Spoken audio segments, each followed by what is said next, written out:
Assalomu alaykum aziz tomoshabinlar. Bugun men sizlarga juda muhim masalani tushuntirib beraman. 22 noyabrgacha ma'lumotnomani tayyorlab qo'ymasangiz, ayrim qo'shimcha to'lovlar, ustamalar, kompensatsiyalar yoki ijtimoiy yordam pullaridan mahrum bo'lib qolishingiz mumkin. Bu masala faqat pensionerlarga emas, bolali oilalarga, nogironligi bo'lgan fuqarolarga, talabasi bor oilalarga, yolg'iz yashovchi keksalarga, kam ta'minlangan oilalarga ham tegishli bo'lishi mumkin. Men buni qo'rqitish uchun aytmayapman. Amaliyotda juda ko'p odam pulini hujjat vaqtida topshirilmagani uchun yo'qotadi. Huquqi bor, lekin tasdiqlovchi qog'ozi yo'q.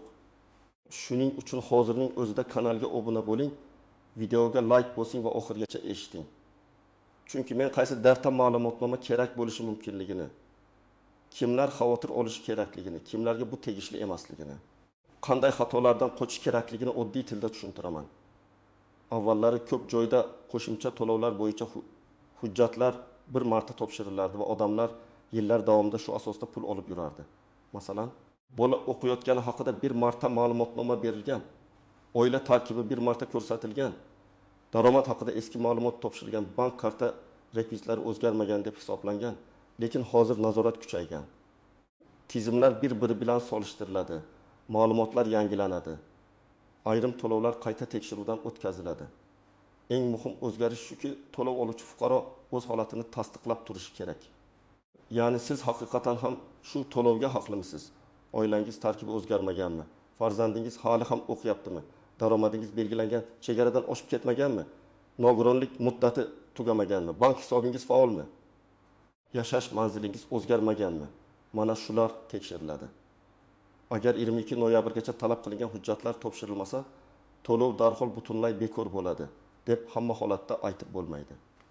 Lekin ko'p vaziyatda to'lov vaqtincha to'xtatiladi. Qayta hisob kechikadi yoki qo'shimcha ustama keyingi oyga o'tmay qoladi. Ba'zi holatlarda esa odam o'z vaqtida tasdiqlamagani uchun o'sha davr uchun pulni qaytarib ola olmaydi. Mana xavf shunda. Birinchi muhim hujjat bu daromad haqida ma'lumotnoma. Bu hujjat ayniqsa kam ta'minlangan oila sifatida yordam olayotganlar, bolalar nafaqasi, moddiy yordam, uy-joy kommunal kompensatsiyasi yoki boshqa ijtimoiy to'lovlarga murojaat qilayotganlar uchun juda muhim. Nega daromad ma'lumotnomasi kerak? Chunki davlat yoki mas'ul tashkilot sizning oilangiz haqiqatan ham yordamga muhtoj yoki muhtoj emasligini raqamlar orqali ko'radi. Masalan, oilada 5 kishi yashaydi, ota, ona va 3 nafar bola. Ota rasmiy ishlaydi va oyiga 2 million 800 ming so'm oladi. Ona vaqtincha ishlamaydi. Oilaning umumiy daromadi 2 million 800 ming so'm. Bu summa 5 kishiga bo'linganda har bir odamga bejiz 60 ming so'mdan to'g'ri keladi. Agar hududingizdagi mezon bo'yicha bu oila yordamga haqli deb topilsa, qo'shimcha to'lov berilishi mumkin.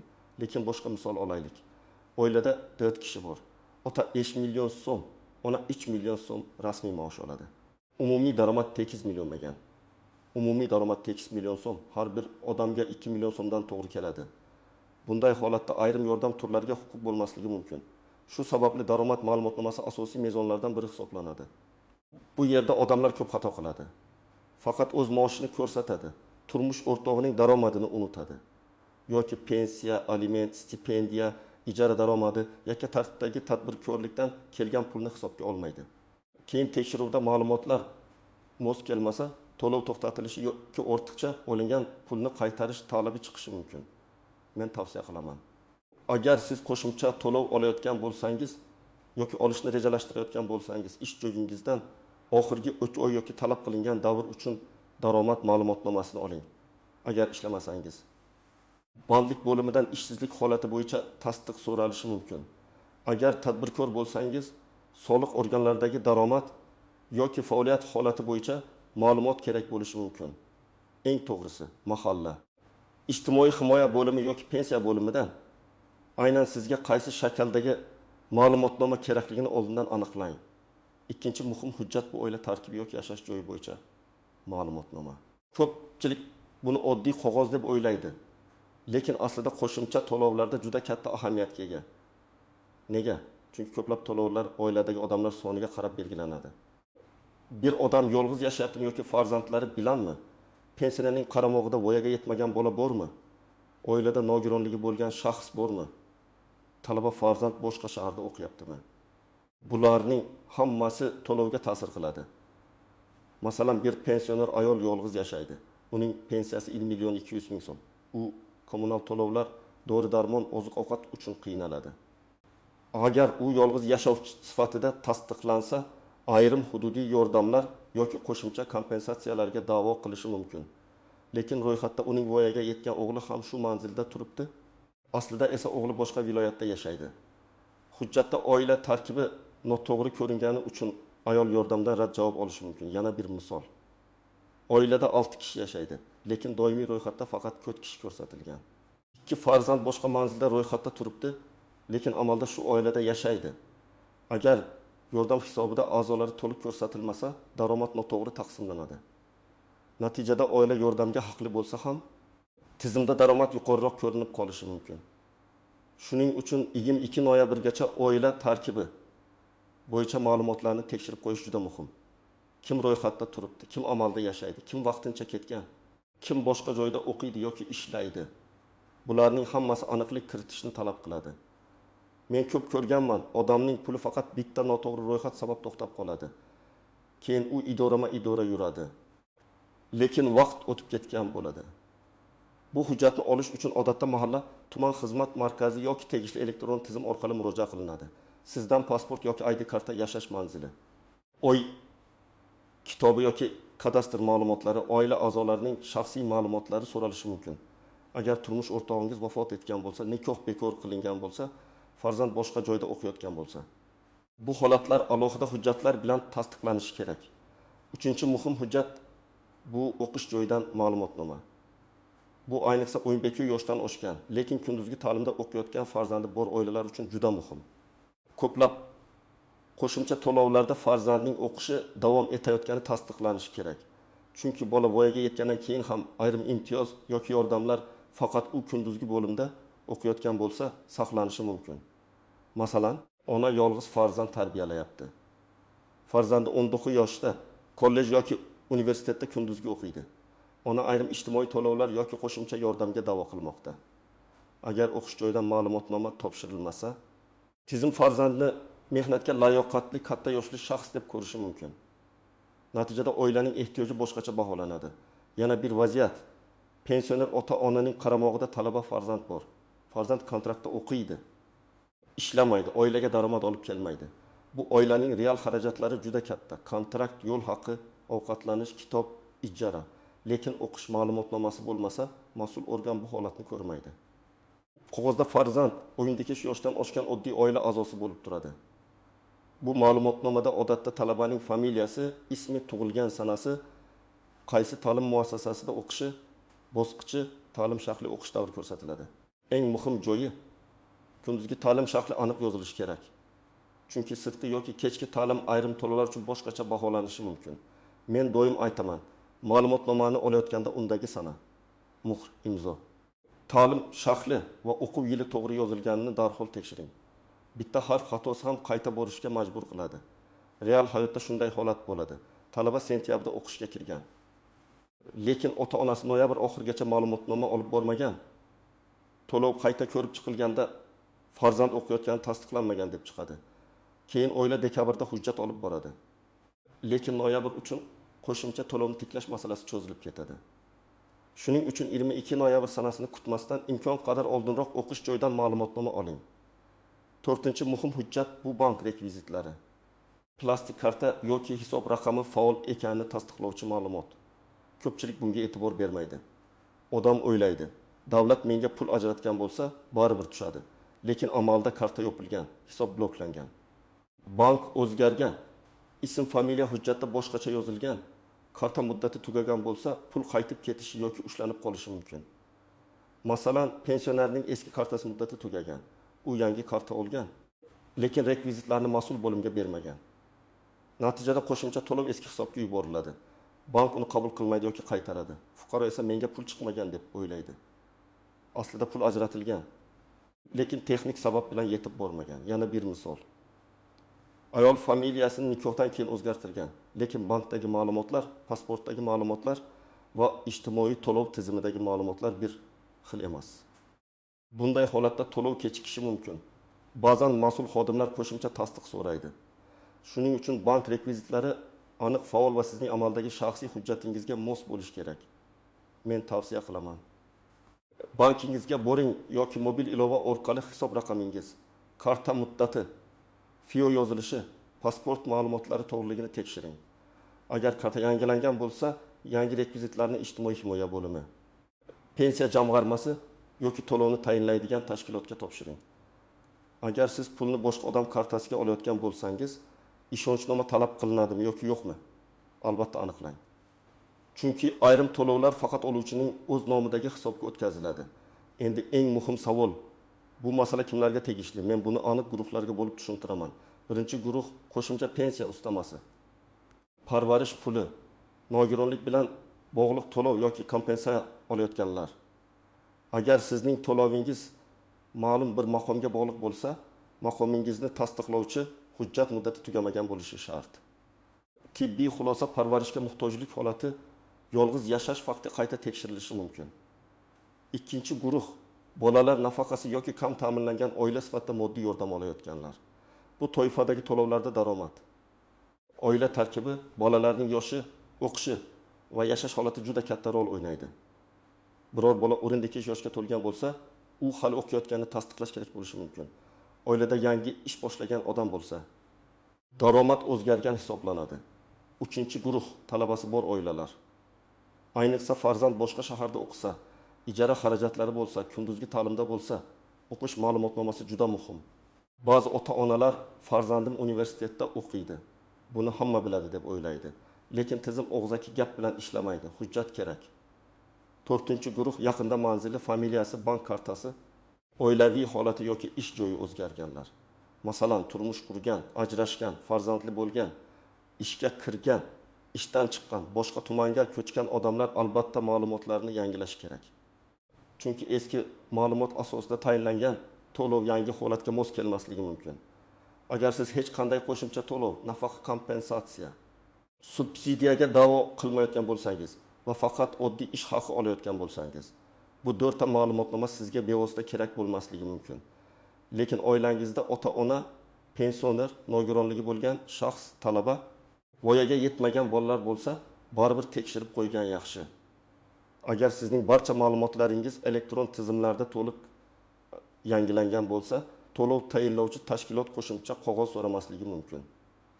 Lekin men amaliyotdan bilaman, elektron tizim borligi bilan barcha ma'lumotlar doim to'g'ri chiqavermaydi.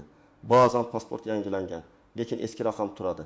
Ba'zan talaba o'qishga kirgan, lekin tizimda ko'rinmaydi. Ba'zan bank kartasi faol, lekin rekvizit noto'g'ri kiritilgan. Shuning uchun menga tegishli emas deb beparvo bo'lish xavfli. Bu masalada eng ko'p uchraydigan nozik jihat muddat bilan bog'liq. 22 noyabr degani 22 noyabr kuni kechqurun hujjat yig'ishni boshlash mumkin degani emas. Chunki ma'lumotnoma olish uchun vaqt ketadi. Ish joyi bir kunda bermasligi mumkin. Universitetda dekanat band bo'lishi mumkin. Mahallada ma'lumotlar tekshirilishi mumkin. Bankda karta yangilash 2-3 kun olishi mumkin. Shu sababli hujjatlarni kamida bir necha kun oldin tayyorlab qo'yish kerak. Ikkinchi nozik jihat ma'lumotnomalarning amal qilish muddati. Ayrim hujjatlar 10 kun, ayrimlari 3 kun, ayrimlari esa faqat berilgan o'quv yili uchun amal qiladi. Juda eski ma'lumotnoma olib borsangiz qabul qilinmasligi mumkin. Masalan, avgust oyida olingan o'qish ma'lumotnomasi noyabrda talab qilingan holatni tasdiqlamasligi mumkin, chunki yangi o'quv yili boshlangan bo'ladi. Uchinchi nozik jihat nusxa va asl hujjat masalasi. Ba'zi joylarda faqat nusxa kifoya qiladi. Ba'zi joylarda aslini ko'rsatish talab qilinadi. Masalan, ID karta nusxasi, nikoh guvohnomasi, tug'ilganlik haqidagi guvohnoma, nogironlik ma'lumotnomasi, talabalik ma'lumotnomasi, bank rekvizitlari. Hujjat topshirishga borganingizda aslini ham olib boring. Shunda aslini olib kelmabsiz degan sabab bilan qaytib kelmaysiz. 4-chi nozik jihat oilada yashayotgan, lekin ro'yxatda boshqa joyda turgan odamlar. Bu juda ko'p muammo tug'diradi. Masalan, kelin kuyov ota-onasi bilan yashaydi, lekin ro'yxatda boshqa manzilda yoki talaba boshqa shaharda ro'yxatda, lekin xarajatini ota-onasi ko'taradi. Bunday vaziyatda mas'ul organ amaldagi yashash holatini qo'shimcha ravishda so'rashi mumkin. Siz vaziyatni yashirmasdan qanday bo'lsa shunday tushuntiring va tasdiqlovchi hujjatlarni tayyorlang. 5-nozik jihat noto'g'ri ma'lumot berish. Ayrimlar daromadini ko'rsatmasam ko'proq pul olaman deb o'ylaydi. Bu juda xavfli. Chunki keyin soliq, bank, ish joyi yoki boshqa tizimlar orqali daromad aniqlansa, nafaqat to'lov to'xtaydi, balki ortiqcha olingan summa qaytarilishi ham talab qilinishi mumkin. Shuning uchun men doim qonuniy va to'g'ri yo'lni tavsiya qilaman. Bugun ozgina foyda ko'raman deb ertaga katta muammoga kirib qolmang. Endi nima qilish kerakligini aniq aytaman. Birinchi qadam, qaysi to'lovni olayotganingizni aniqlang. Bu pensiya ustamasimi, bolalar nafaqasimi, moddiy yordammi, parvarish pulimi, kommunal kompensatsiyami, talaba bilan bog'liq yordammi? To'lov turi aniqlanmasa, qaysi hujjat kerakligini ham aniq bila olmaysiz. Ikkinchi qadam, to'lovni tayinlagan tashkilotga murojaat qiling. Bu mahalla ijtimoiy himoya bo'limi, pensiya bo'limi, bandlik bo'limi, xizmat markazi yoki boshqa mas'ul idora bo'lishi mumkin. Mening to'lovim davom etishi uchun 22 noyabrgacha qaysi hujjatlar kerak deb aniq so'rang. Og'zaki javob bilan cheklanmasdan imkon bo'lsa ro'yxatni yozib oling. Uchinchi qadam, darta asosiy hujjatni tekshiring. Daromad ma'lumotnomasi bormi? Oila tarkibi va yashash joyi ma'lumotlari to'g'rimi? Farzandingiz o'qisa. O'qish joyidan ma'lumotnoma tayyormi? Bank rekvizitlari faol va to'g'rimi? Agar shu to'rttadan bittasi yetishmasa, darhol tayyorlashni boshlang. To'rtinchi qadam, shaxsiy hujjatlaringizni tartibga keltiring. ID karta yoki pasport, tug'ilganlik guvohnomalari, nikoh yoki ajrim hujjati, nogironlik bo'yicha ma'lumotnoma, tibbiy xulosa, ishonchnom bank hujjatlari, talabalik ma'lumotnomasi, ish joyidan daromad ma'lumotnomasi bir joyda tursin. Hujjat topshirishga borganingizda har biridan nusxa ham olib boring. 5-qadam, ariza yozishda umumiy gap yozmang. Arizada aniq ko'rsating. Menga tayinlangan qo'shimcha to'lov yoki ijtimoiy yordam davom ettirilishi uchun ma'lumotlarimni yangilashni so'rayman. Ilovada daromad ma'lumotnomasi, oila tarkib ma'lumotnomasi. O'qish joyidan ma'lumotnoma va bank rekvizitlari taqdim etilmoqda. Agar sizda boshqa hujjatlar ham bo'lsa, ularni ham sanab yozing. 6-qadam, hujjat topshirganingizni tasdiqlatib oling. Qabul qilgan xodimdan ariza raqami, qabul satasi yoki elektron murojaat raqamini so'rang. Chunki keyin hujjat topshirmagansiz degan vaziyat chiqsa, qo'lingizda dalil bo'ladi. Agar onlayn topshirsangiz, skrinshot yoki ariza raqamini saqlab qo'ying. 7-qadam. 22 noyabrdan keyin to'lov holatini tekshiring. Pul tushdimi, summa o'zgardimi, to'lov to'xtamadimi? Hammasini nazorat qiling. Agar pul tushmasa, darhol murojaat qiling. Bir oy kutib yurmang. Ko'p odam aynan shu yerda xato qiladi. Keyingi oy tushar deb o'tiradi. Keyingi oy esa muammoni isbotlash qiyinlashadi.